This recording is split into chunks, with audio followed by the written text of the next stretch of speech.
Really a great initiative here to tell you about from the federal government. Not often we get these great initiatives. Of course, you can be sure that when we do get them, Republicans will be against them. This one would put $100 million from the federal government behind a very simple idea.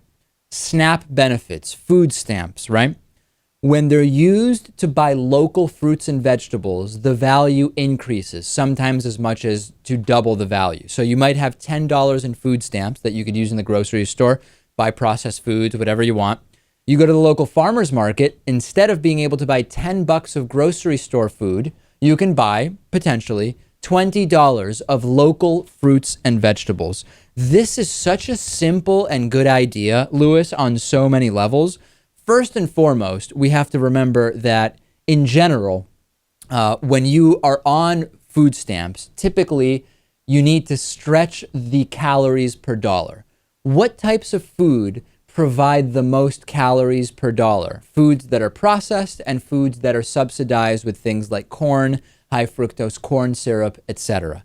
So as a merely economic instrument, the foods you're going to buy are going to tend to be the foods that are part of the kind of food industrial complex that have been processed beyond all belief and are not good for you, because not only might you not be educated fully about the dangers of those foods, but more importantly, you need every dollar to get you as many calories as it can. So that mechanism we're aware of, Lewis. We are well aware of that. The further problem that we encounter often is that because we know that there is not much income mobility in this country, putting aside the athletes and the celebrities and the few anecdotal stories of people going from very poor to very wealthy.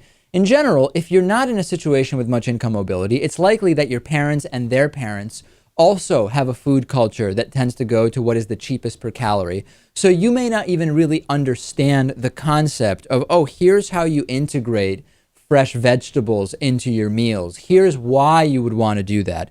So this is such a great thing because, number one, for those people, it is not only going to encourage them to buy fruits and vegetables, it's also going to make it more affordable for them to do so while limiting this dollars per calorie issue, because you get a bonus. Your dollars go further when buying local fruits and vegetables. That's one side.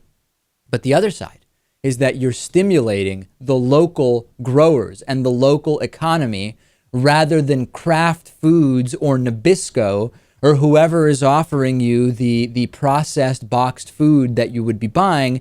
Instead, you're stimulating the local economy. And I would not be at all surprised, Lewis, if this ended up being close to revenue neutral because of the locally stimulative impact that it would have.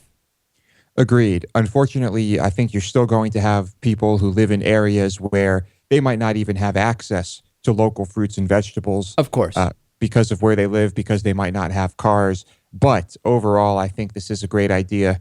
And of course, stimulative, like the food stamp spending in general. The whole program is stimulative. This is even more stimulative.